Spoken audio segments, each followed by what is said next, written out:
Olá, bem-vindos ao programa Momento da Graça. É um programa da Primeira Igreja Batista de Cruzeiro do Sul. Muito bom ter você junto com a gente. Nós estamos passando todos os nossos cultos em transmissão live para todos os cultos regulares da igreja, apesar de não termos os cultos presenciais no momento. E isso aí você pode pegar então as informações de onde assistir, como assistir, mas os horários são quarta-feira às 19h30, domingo de manhã nossa EBD às 9 horas da manhã e aí domingo à noite às 19h30. Mas estamos também colocando lições como essas, bem leves, bem pequenos, bem enxutos, aos sábados e domingos, às 4h30 da tarde, caem essas lições de 15 a 20 minutos. E isso porque nós queremos ajudar você nesse tempo tão difícil, preso em casa, sem poder sair, sem poder ir para a igreja, mas para você ter mais um pouquinho da palavra de Deus dentro da sua casa. Então, muito obrigado por estar junto com a gente para mais uma lição. E ontem nós trouxemos uma lição intitulada Evangélico sem Evangelho. Isso para demonstrar que tem muita gente que se chama evangélico, mas que não sabe nem o que é o Evangelho. E aí nós então fizemos essa lição. Se você não pegou, você pode voltar, pegar e assistir. E essa daqui é a sequência natural daquela lição de ontem. E hoje nós vamos fazer a seguinte pergunta. Quem está no comando? Ou seja, quem é que é responsável pela pregação do Evangelho? E daqui a pouco nós vamos ler dois textos para vocês. Mas você sabe que na vida a gente sempre entende que alguém deve ser responsável por determinadas áreas da vida. Então, é muito comum, então vamos dizer, você chega na cena de um acidente e tem muita gente, e tem algumas pessoas de farda, mas aí vem alguém de maior patente e pergunta, quem é que está no comando aqui? Quem é que manda aqui? Quem é que está cuidando das ações? Porque deve ter uma cadeia de controle, de comando, e nós entendemos isso. Isso é assim na vida. Então, às vezes você entra numa casa de uma família e aí você começa a observar e aí você percebe quem é que manda na casa. Às vezes é o homem, mas muitas vezes é a mulher. Às vezes são os filhos que mandam, né? Porque você vê pelas ações, assim. Mas existe um natural. Então, né, na família, Deus estabeleceu que o homem deve ser o chefe de família, deve ser cabeça do lar, e ele que deve estar no comando. E a sua esposa deve estar em concordância com ele, os dois devem ser unidos e devem tomar decisões, mas entende-se que o porta-voz da família em público e tal é o homem. E os filhos são subordinados e devem fazer o que papai e mamãe mandam fazer. Então, o Evangelho de Jesus Cristo não é diferente. Ele colocou o Evangelho, a sua mensagem, nas mãos de alguém. E é isso que nós vamos examinar nos próximos minutos. Então, vamos tentar responder essa questão, essa pergunta. Quem está no comando? Vamos começar usando um dos versos da lição anterior, de Marcos capítulo 16, o verso 15, onde diz assim: Ide por todo mundo e pregai o evangelho a toda criatura. Jesus, então, está dizendo aqui, foi no final do ministério dele, logo antes dele voltar para o Pai, porque ele, de fato, depois de morto, sepultado e ressuscitado, ele passou cerca de 40 dias com os seus discípulos aqui na terra, e em seguida ele visivelmente foi assunto ao céu. Ele subiu e está até hoje ao lado do Pai, esperando o momento correto, preciso de voltar até a terra. Mas então, logo antes dele ir, ele tinha começado uma obra aqui. E essa obra envolve a pregação do Evangelho, da boa nova, da boa notícia. E nós vimos na lição anterior que a boa notícia é que Cristo morreu pelos nossos pecados, foi sepultado e ressuscitou ao terceiro dia, segundo as Escrituras. Esse é o Evangelho, essa é a essência do Evangelho, que Cristo morreu pelos nossos pecados, foi sepultado e ressuscitou ao terceiro dia. E quem ouvir essa mensagem pode então ser salvo dos seus pecados, da condenação e da culpa do pecado, e pode ter de graça a vida eterna por crer no Senhor do Evangelho, em Jesus Cristo e sua obra. Então, Jesus Cristo começou isso quando ele veio. Tinha sido prometido pelos profetas que ele viria para ser o Salvador do mundo. Em Lucas capítulos 1 e 2, nós temos o relato de que ele seria justamente chamado Emanuel, que é Deus conosco, o Deus que desceu e habitou entre os homens, mas seria dado o nome de Jesus porque salvaria o seu povo dos seus pecados. Então, ele veio para começar essa obra, a obra de salvar toda a humanidade que quisesse ter a salvação. Então, quando ele voltou, logo antes de voltar para o Pai, ele então disse essas palavras: ide por todo o mundo, por todos os países, nações, línguas, culturas, povos de todos os lugares, e pregai, anunciai, falai, transmitir o Evangelho, esse Evangelho específico da morte, sepultamento e ressurreição de Jesus Cristo a todas as pessoas, a toda criatura, ele disse. Então ele falou isso. Mas ele falou para quem? Ele falou para quem isso daí?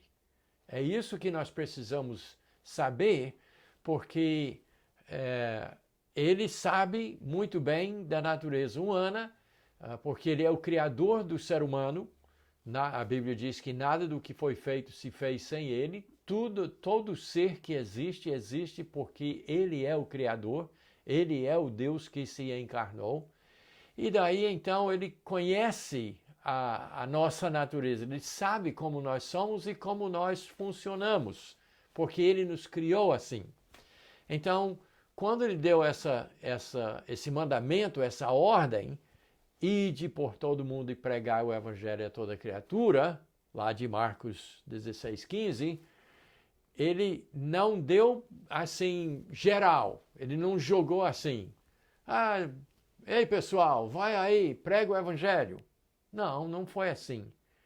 Ele foi dando a sua ordem a um grupo bem definido também, bem específico, porque ele sabe a natureza humana e sabe que a sua obra não iria continuar, iria morrer se ele não colocasse nas mãos das pessoas certas.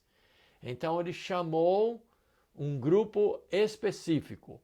E daí então eu quero convidar você a voltar nos evangelhos para o Evangelho de Mateus, capítulo 28, os versos 18 a 20, porque aí vai nos revelar o segredo de quem está no comando, a quem ele confiou a responsabilidade da pregação do Evangelho.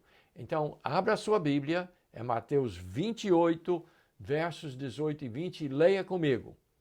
Diz assim a Bíblia: Jesus, aproximando-se, falou-lhes, dizendo: toda autoridade me foi dada no céu e na terra. Ide, portanto, fazei discípulos de todas as nações, batizando-os em nome do Pai, do Filho e do Espírito Santo, ensinando-os a guardar todas as coisas que eu vos tenho ordenado, e eis que estou convosco todos os dias até a consumação do século. Isso é Mateus capítulo 28, versos 18 a 20. Então, vamos rapidamente, parte a parte. Primeiramente, a Bíblia diz que ele aproximou-se e falou-lhes. Falou-lhes quem? A igreja que ele fundou. Ele não falou geral para todo mundo. Ele estava junto com a sua igreja, um grupo de crentes em Jesus Cristo, devidamente batizados, unidos e prontos para receber a sua missão. E aí Jesus passou essa missão para a sua igreja.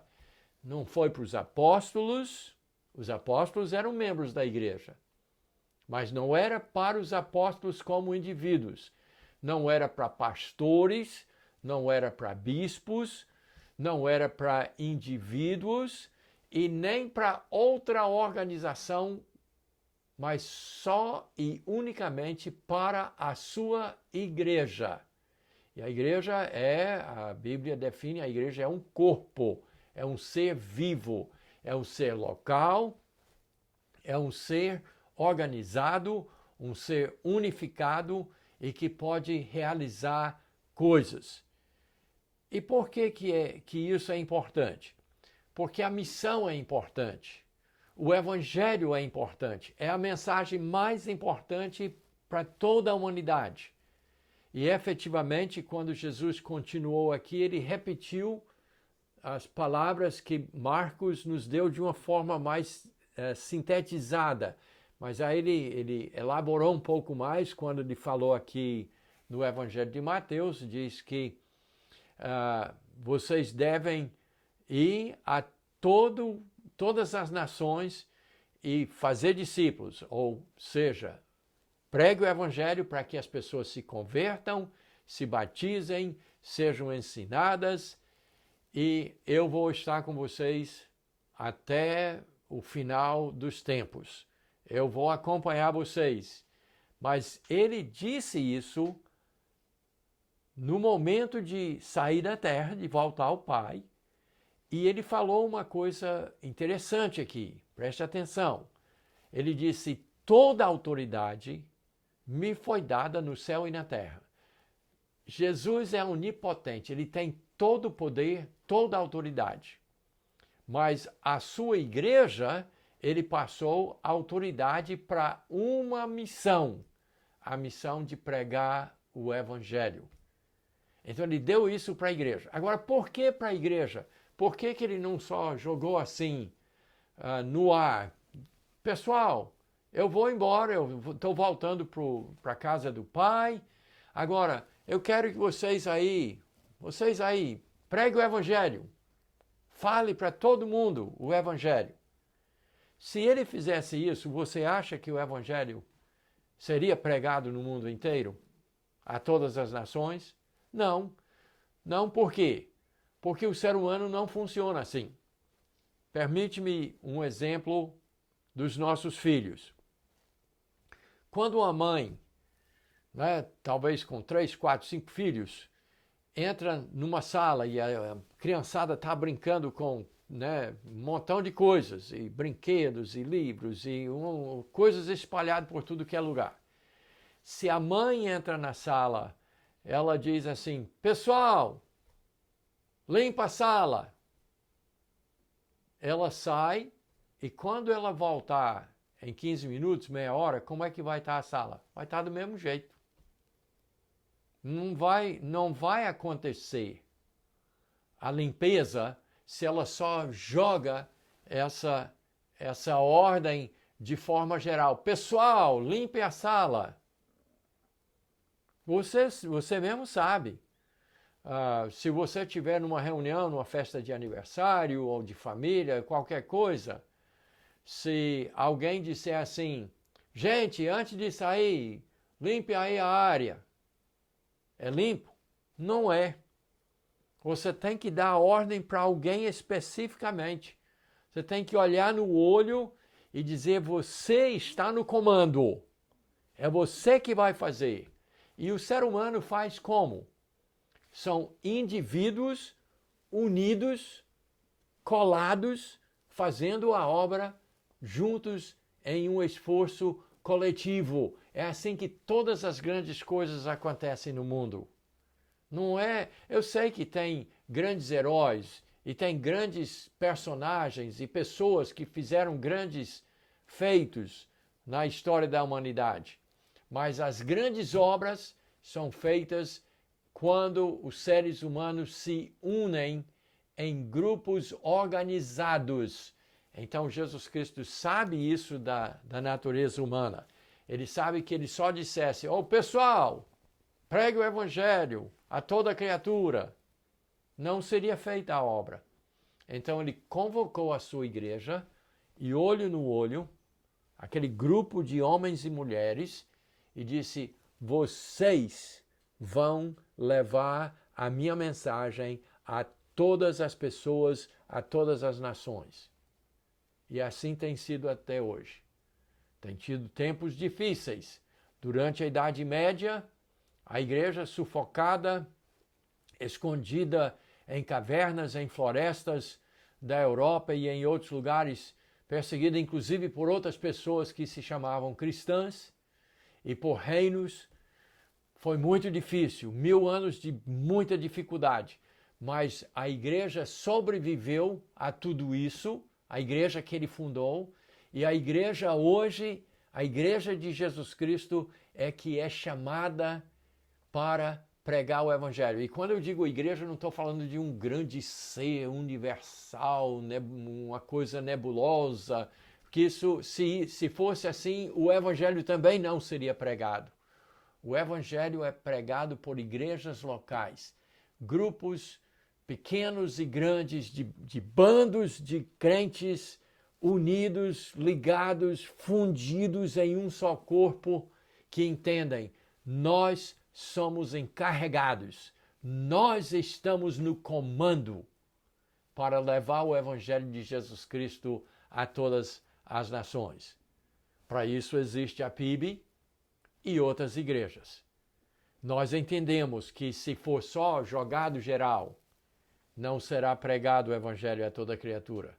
É através da igreja. E ele não passou essa incumbência, então, a apóstolos, ele não passou a pastores, ele não passou a missionários individuais, ele não passou a outros organismos, ele não deu isso para ONGs, e não estou dizendo que essas coisas não são importantes, só estou dizendo para você que o evangelho só será pregado a toda criatura quando a igreja entende que ela é autorizada, que Jesus autorizou a sua igreja e a igreja que está no comando. Deus abençoe você e até a nossa próxima reunião.